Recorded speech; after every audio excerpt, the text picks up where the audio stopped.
상상해 보시죠. 여러분이 거대한 전력망이나 그 최첨단 데이터 센터를 구축해야 하는 책임자라고요? 네, 벌써부터 머리가 아픈데요. 그렇죠. 그런데 그 기반이 단단한 육지가 아닙니다. 막 사방에서 염분 섞인 거센 파도가 치고. 아, 바다 위라는 말씀이시군요. 맞아요. 끊임없이 상하좌우로 요동치는 롤러코스터 위에 수만 볼트의 전력이 흐르는 인프라를 지어야 하는 겁니다. 와, 거기다 주변에 인화성 가스까지 가득하다면요. 바로 그겁니다. 아주 작은 정전기 스파크 하나만 튀어도 전체가 날아가는 대형 폭발로 이어질 수 있는 그런 극한의 환경인 거죠. 상식적으로는 사실 불가능해 보이죠. 네. 하지만 오늘 우리가 심층적으로 파헤쳐 볼 자료들을 보면 이 미친 듯한 조건 속에서 전력망을 구축하고 살아남은 기업이 있습니다. 그리고 이제 그들은 바다에서 단련된 그 압도적인 무결성을 무기로 육상의 반도체 공장과 AI 데이터 센터를 향해 진격하고 있죠. 맞습니다.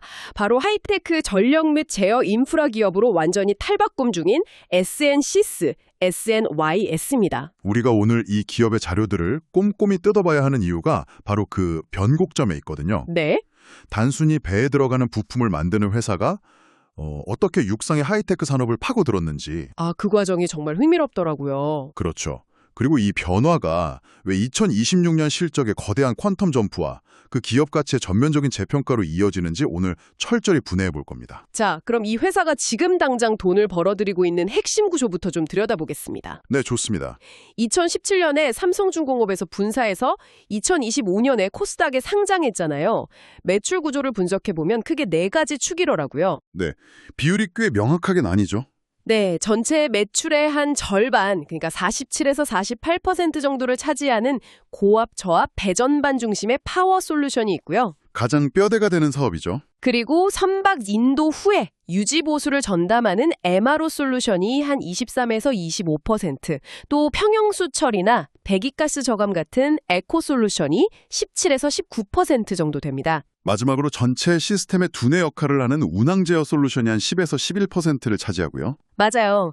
기존에는 이거를 그저 배 심장, 두뇌, 필터 이런 좀 뻔한 비유로 묶어서 불렀는데 자료를 보면 볼수록 이게 단순한 부품의 조합이 아니단 말이죠. 그 이면의 비즈니스 모델을 딱 보면 경쟁사들이 왜 이 회사를 두려워하는지 명확해집니다. 오, 어떤 부분에서요? 방금 말씀하신 4가지 솔루션이 개별적으로 존재하는 게 아니거든요. 선조들 입장에서 한번 생각해 보시죠. 수천억 원짜리 배를 굴리는데 네. 전력 제어는 A사 거 쓰고 운항 시스템은 B사, 친환경 필터는 C사 제품을 쓴다고 가정해 보는 거예요. 뭔가 복잡해지는데요. 태평양 한가운데서 시스템에 오류가 딱 발생하면 어떻게 될까요? 서로 자기네 장비 문제는 아니라고 책임을 막 떠넘기겠네요. 정확합니다. 최악의 상황이 발생하는 거죠. SNC스는 바로 여기서 완벽한 턴키, 그러니까 패키지 딜을 제안하는 겁니다. 묶어서 판다는 거군요. 네, 전력을 공급하는 배전반부터 제어 시스템, 그리고 에코 장비까지 하나의 닫힌 생태계로 묶어서 제공하는 거죠. 약간 선밖의 애플 생태계를 구축한 것 같네요. 하드웨어랑 소프트웨어가 완벽하게 호환되니까 굳이 다른 걸 섞어 쓸 이유가 없는. 정확한 비유입니다. 단일 품목만 파는 테크크로스나 파나시아 같은 강자들이 비집고 들어올 틈 자체를 원천 봉쇄해버리는 전략이거든요. 와, 영리하네요. 그뿐만이 아닙니다. 그 운항 제어 시장에서 글로벌 2위인 노르웨이의 콩스버그가 거인으로 군림하고 있는데 네, 유명하죠. 이들 시스템은 너무 비싸고 유지 보수가 까다롭단 말이에요. SNC스는 이 틈을 파고들어서 국내 조선소 환경에 최적화된 설계랑 즉각적인 AS로 점유율을 무섭게 뺏어오고 있습니다. 그럼 파워 솔루션 쪽은 어때요? 거기도 쟁쟁한 경쟁사가 있잖아요. 거긴 KT라는 국내 경쟁사랑 피 터지게 바다 위에서 경쟁했었죠. 근데 이제는 아예 육상의 하이테크 전력망이라는 새로운 전장으로 시선을 확 돌려버렸습니다. 여기서 잠깐 제가 제동을 좀 걸어보겠습니다. 네, 하시죠. 전략이 아무리 훌륭해도 결국 삼성중공업이라는 거대한 모기업 품에서 떨어져 나온 분사기업 아닙니까? 그런 꼬리표가 항상 따라다니죠. 네, 청취자 여러분도 아마 이런 생각 하실 겁니다. 어차피 삼성중공업이 주는 물량이나 받아먹는 우물한 개구리 아니야? 하고요. 실제로 분사 초기 통계를 보면 96.9%를 삼성중공업에 의존했으니까요. 와, 그 정도면 홀로 서기가 사실상 불가능한 수준 아닌가요? 보수적인 해운업계에서 어떻게 이 꼬리표를 뗐는지 그게 궁금하거든요. 수치를 보면 그 고정관념이 얼마나 철저하게 깨졌는지 바로 알 수 있습니다. 현재 전체 매출 중 약 80%가 놀랍게도 수출에서 발생하고 있어요. 80%나요? 그냥 국내 조선소에 납품하는 간접 수출이 아니고요. 아닙니다. 이 극적인 체질 개선을 이끈 1등 공신이 아까 말씀드린 고수익 MRO, 그러니까 유지보수 사업이거든요. 선박 유지보수로 어떻게 그렇게 단기간에 글로벌 해운사들을 뚫을 수 있었던 거죠? 데이터와 레퍼런스의 힘이라고 볼 수 있죠. 배가 인도된 후에 수십 년을 운항하면서 부품을 교체하거나 개조하는 건 더 이상 조선소의 영역이 아니잖아요. 배를 이미 샀으니까 선주들이 직접 관리하겠네요. 그렇죠. SNC스는 과거부터 쌓아온 2만여 건의 실제 운항 레퍼런스가 있어요. 이걸 바탕으로 머스크, 쉘 같은 콧대 높은 글로벌 탑티어 해운사들과 직접 테이블에 앉은 겁니다. 와, 다이렉트로 직계약을 따냈군요. 네. 조선소를 거치지 않고 최종 소비자와 직접 거래하니까 마진율이 폭발적으로 좋아질 수밖에 없는 혁신을 이뤄낸 거죠. 조선소 하청업체에서 글로벌 해운사의 직접적인 파트너로 신분이 상승했네요. 자, 여러분, 이 대목에서 우리는 당연히 숫자를 확인해야 합니다. 맞습니다. 숫자가 가장 확실한 증거니까요. 비전이 아무리 화려해도 재무제표가 엉망이면 안 되잖아요. SNC스의 2025년 성적표를 열어보면 매출액이 약 1,444억 원으로 전년 대비 한 4.5% 증가했고요. 네. 영업이익은 177억 원으로 무려 15% 뛰었습니다. 제가 특히 주목한 건 12.2%라는 영업이익률이거든요. 전통적인 제조업에서 두 자릿수 영업이익률은 정말 보기 드문 숫자죠. 제 말이 그겁니다. 이거 어떻게 된 건가요? 12.2%의 이익률을 낸다는 건 이게 더 이상 단순한 쇳덩이를 파는 회사가 아니라는 가장 강력한 증거입니다. 아까 말씀하신 그 소프트웨어 생태계 때문인가요? 맞습니다. 독자적인 소프트웨어 제어 기술에다가 마진율이 20%가 넘어가는 고수익 MRO 직수추에 결합되니까 이런 마진이 가능한 거죠. 아하. 그리고 순이익 역시 약 80억 원을 기록했는데요. 전년도에 법인세 환급이라는 일회성 이벤트가 있었던 걸 감안하면 본업의 기초 체력이 얼마나 단단해졌는지 알 수 있습니다. ROE, 그러니까 자기 자본 이익률도 10.4% 수준이더라고요. 주주들 돈 굴려서 수익 내는 효율성도 아주 훌륭하고요. 재고자산 역시 540억 원 수준에서 아주 철저하게 통제되고 있죠. 게다가 2025년 8월 상장을 기점으로 회사의 뼈대 자체가 완전히 달라졌어요. 재무구조 개선이 엄청났죠. 네, 재무상태표를 보시면 부채 비율이 무려 73.7%에서 34.6%로 반토막이 났습니다. 당장 1년 안에 현금화할 수 있는 유동 비율은 289%에 달하고요. 빚은 줄고 지갑은 빵빵해졌다는 뜻인데 그 현금 흐름표의 궤적을 보면 이 회사의 경영 철학이 아주 노골적으로 드러납니다. 현금 흐름표요? 좀 더 자세히 설명해 주시죠. 네, 현금 흐름표야말로 미래를 보여주는 나침반인데요. 일단 영업활동 현금 흐름이 플러스 179억 원입니다. 본업에서 진짜 현금을 튼튼하게 벌고 있다는 뜻이죠. 네. 재무활동 현금 흐름은 IPO 자금 조달로 플러스 478억 원이 들어왔고요. 여기서 시장이 주목하는 건 바로 투자활동 현금 흐름입니다. 마이너스 332억 원을 지출했거든요. 아니, 보통 상장해서 큰 돈 들어오면 빚부터 갚거나 은행에 그냥 고이 모셔두는 기업들이 수두룩한데 그렇죠. 몸살이는 경우가 많죠. 무려 332억 원을 그냥 미래 먹거리에 쏟아 부었다는 거군요. 어디에 그렇게 과감하게 투자한 겁니까? 이게 단순한 살백 투자가 아닙니다. 무형자산 취득이랑 신사업을 위한 하드웨어 인프라에 자본을 집중 매치했어요. 아, 그래서 수주잔고로 그 결과가 나타나는 거군요. 2025년 4분기 기준으로 쌓인 수주잔고가 2,434억 원이더라고요. 네, 연간 매출 순결하면 공장을 풀가동해도 이미 1.5년에서 1.7년치 일감이 꽉 차 있다는 의미입니다. 어마어마하네요. 더 중요한 건 이 잔고의 질이에요. 과거처럼 저마진의 단순 기자재가 아니라 초고부가 가치 선종과 육상 인프라 물량으로 꽉 채워져 있습니다. 시간이 지날수록 이익률이 가파르게 뛸 수밖에 없는 거죠. 야, 든든한 곳간에 2년치 일감 그리고 300억 원이 넘는 공격적인 투자까지 사실 여기서부터가 오늘 심층 분석의 진짜 핵심 아닐까 싶습니다. 맞습니다. 바다에서 검증받은 기업이 이제 육상, 방산, 친환경이라는 세계의 거대한 전선을 돌파하고 있으니까요. 자, 먼저 육상 전력망 진출부터 짚어보죠. 국내 대형 반도체 기업의 육상 전력 배전반 물량을 따냈다고 하는데 반도체 공장 실사라는 게 전 세계에서 가장 까다롭기로 유명하잖아요. 네, 정말 엄청나게 까다롭죠. 아니, 근데 배 만들던 회사가 반도체 라인에 대체 어떻게 침투할 수 있었던 건가요? 많은 분들이 오해하시는 지점이 딱 거기입니다. 바다 환경이 뭐 그리 대수냐, 반도체 공장, 미세 공장이 훨씬 더 어려운 거 아니야? 이렇게 생각하시거든요. 보통은 그렇게 생각하죠. 오히려 그 반대입니다. 반도체 공장의 배전반은 365일 단 1초의 전력 끊김도 허용하면 안 됩니다.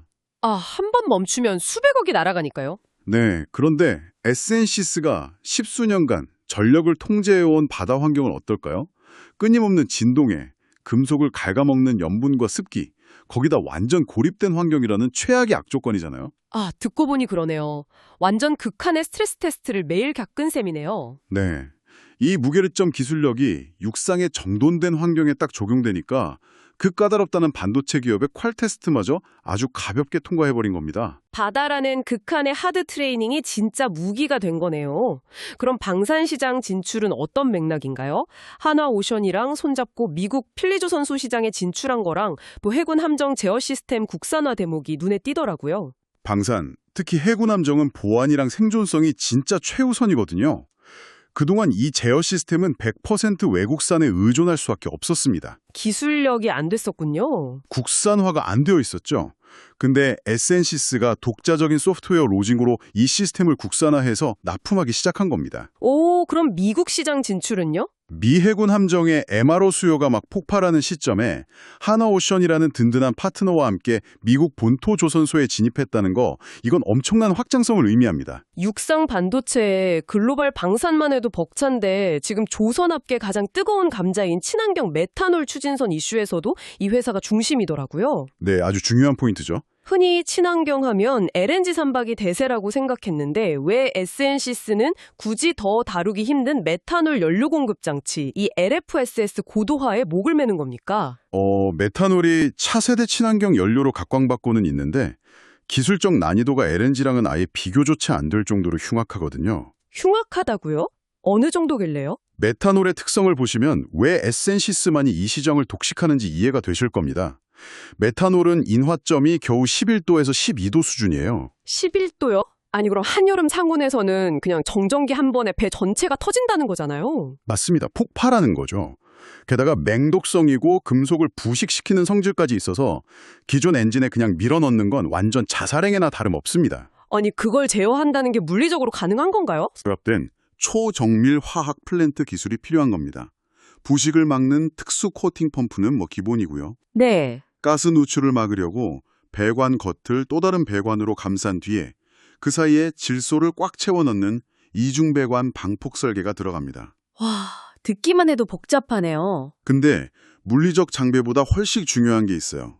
수만 개 센서에서 쏟아지는 데이터를 0.1초 단위로 분석해서 온도랑 압력을 통제하는 소프트웨어 오케스트레이션입니다. 아까 말씀하신 그 두뇌 역할이군요. 네, SNESys가 바로 이 제어 로직을 직접 짜는 회사이기 때문에 경쟁사들이 감히 흉내조차 낼 수 없는 거대한 해자를 구축한 겁니다. 장비도 초고단가로 사실상 독점 납품하고요. 나아가 이 데이터들이 나중에는 AI 자율론항 선박의 핵심 밑거름이 되겠네요. 정확합니다. 육상 반도체 전력망, 미 해군 함정 시스템, 거기다 맹독성 메탄올을 제어하는 초정밀 플랜트까지 쭉 듣고 나니까 약간 치명적인 의문이 하나 드는데요. 어떤 부분이죠? 수요가 막 폭발하는 건 알겠어요. 근데 지금 생산 능력으로 이 엄청난 물량들을 다 소화할 수 있습니까? 물건 만들 공장이 없으면 수주잔고도 결국 빚 좋은 개살구 아니냐는 거죠. 아주 날카로우신데요. 경영진도 그 병목 현상, 보틀렉의 위험성을 정확히 인지했습니다. 그래서 상장 자금을 즉각적으로 생산 능력 증설에 쏟아부었죠. 투트랙 전략이에요. 투트랙이요? 네. 먼저 거대한 이중연료 시장이 열리고 있는 중국을 겨냥해서 상해의 100% 자회사를 설립했습니다. 2억 9,400만 원이라는 아주 효율적인 자본 출자로 시작했는데 벌써 2025년에 흑자 전환을 했어요. 오, 중국 직수출 전초기지 역할을 톡톡히 하고 있군요. 그래도 해외 기지도 중요하지만 결국 메인 공장이 필요하잖아요. 그 핵심이 바로 부산 에코센터 2공장입니다. 2026년 말에 이 공장이 완공되면 연간 생산 능력이 지금보다 2.5배 경충 뜁니다. 2.5배요?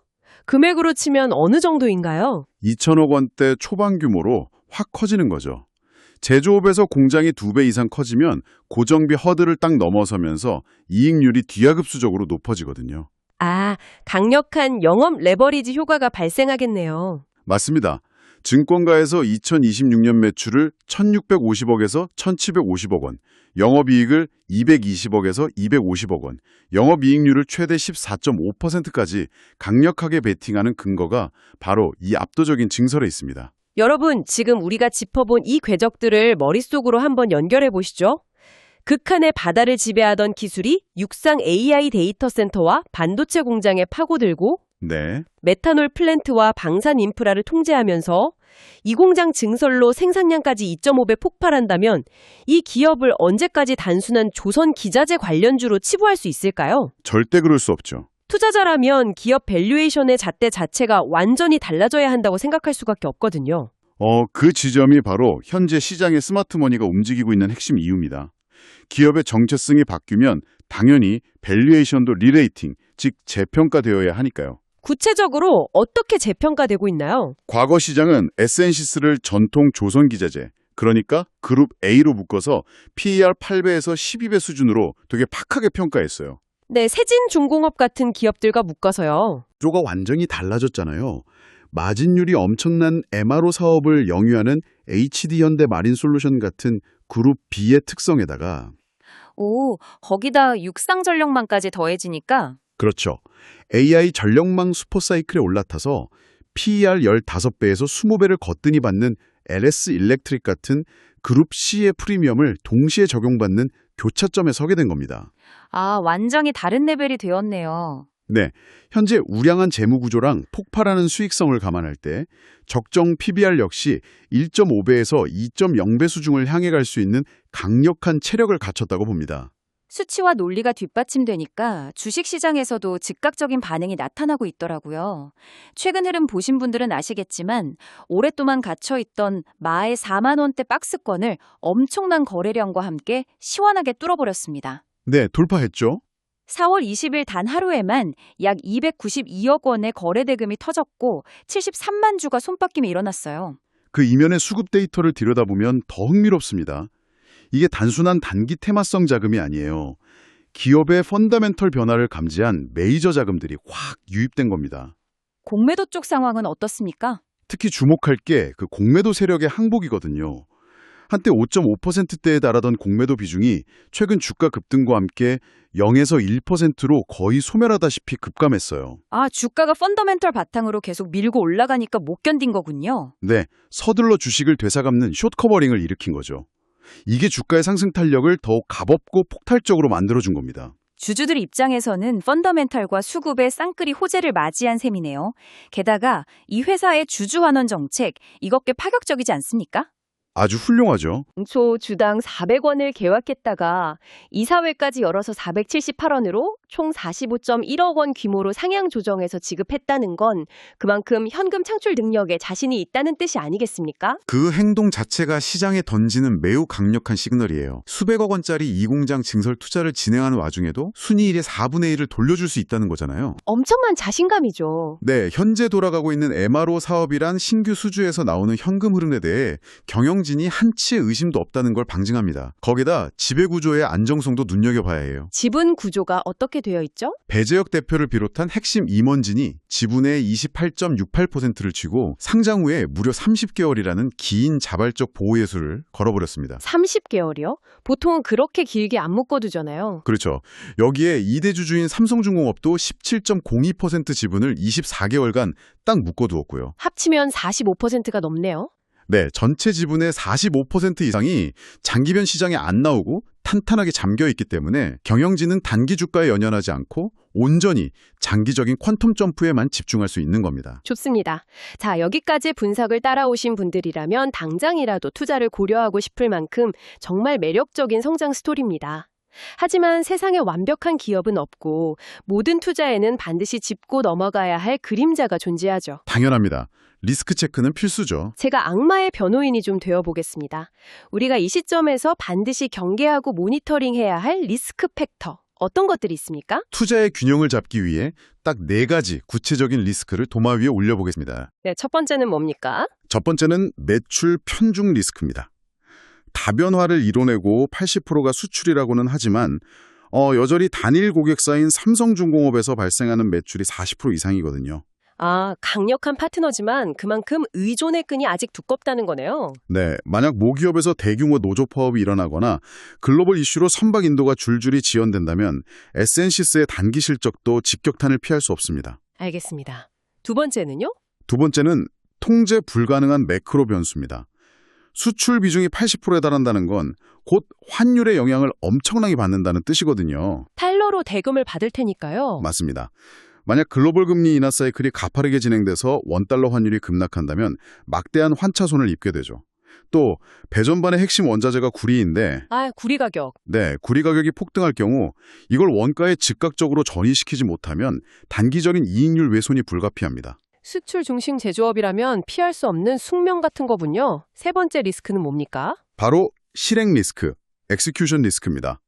주식시장은 이미 육상반도체 진출이나 메탄올 시장 장악 같은 장밋빛 기대감을 주가에 선반영하기 시작했잖아요. 네, 주가가 많이 올랐죠? 그런데 만약 반도체 공장 품질 승인 과정에서 예기치 못한 결함으로 납품이 지연된다거나 이 공장 증설 과정에서 자재비 인상 등으로 비용이 초과 지출된다면 어떻게 될까요? 아, 시장의 높은 기대치가 순식간에 실망 매물로 변할 수 있겠네요. 네, 뼈아픈 성장통을 겪을 수 있죠.